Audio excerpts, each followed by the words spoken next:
Pour expliquer tout ça, il faut déjà savoir pourquoi on est stressé. Là, on va parler uniquement compétition, mais c'est pareil à l'école. Si vous avez un diplôme à passer, un contrôle, oui. Ouais, alors le mot le plus important, ça va être ça, la peur. Quand on a peur, on stresse. Donc la peur, c'est quoi? Oui. Ouais, c'est une émotion. C'est une émotion qui va provoquer du stress. Donc le stress, qu'est-ce que c'est finalement? C'est une réaction. C'est un mécanisme de protection. Quel est votre objectif pour vos prochaines compétitions? Oui. Donc la meilleure, ok. Le podium, ok. Des objectifs très élevés, vous m'en avez toutes dit, que ce soit le podium, être la première, être la meilleure, etc. Si on se fixe un objectif trop élevé, on va avoir une grande peur de ne pas y arriver. Devant une grande peur, il faut que notre corps puisse réagir très vite, donc il faut beaucoup de stress. Beaucoup de stress, et va notre performance. Donc ce qu'il faut faire, c'est se fixer un plus petit objectif, beaucoup plus bas. Déjà, je vais aller à la compétition, je vais faire ce que je sais faire. Okay. Je vais essayer de faire ça le mieux possible.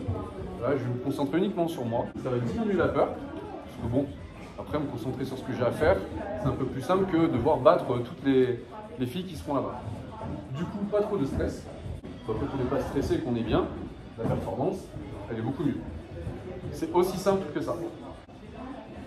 Parfois aussi, on va sur une montagne de la compétition, mais au bout du compte, que ce soit une qualification pour les championnats de France, ou que ce soit une compétition entre vous ici, c'est quoi la différence? Ou plutôt, je vais vous demander, c'est quoi le point commun? L'environnement ne sera pas du tout le même, donc c'est pour ça que vous avez peur et que vous stressez. Mais au bout du compte, qu'est-ce qu'on vous demande? On va vous demander tout simplement de faire quelque chose que vous savez faire et que vous avez déjà fait.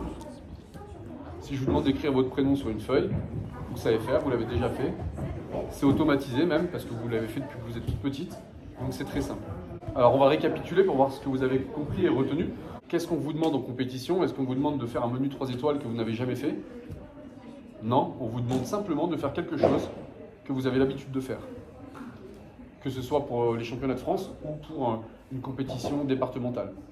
L'importance de l'entraînement, ok, parce qu'on ne s'entraîne pas quand on est en compète.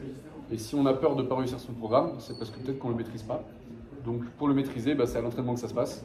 Mais on ne peut pas avoir un objectif élevé si on n'a pas une exigence élevée à l'entraînement. Okay, donc exigence élevée à l'entraînement pour des objectifs plus élevés. Après les objectifs, bien fixés, donc pas trop haut non plus. Ok? Est-ce que vous avez des questions?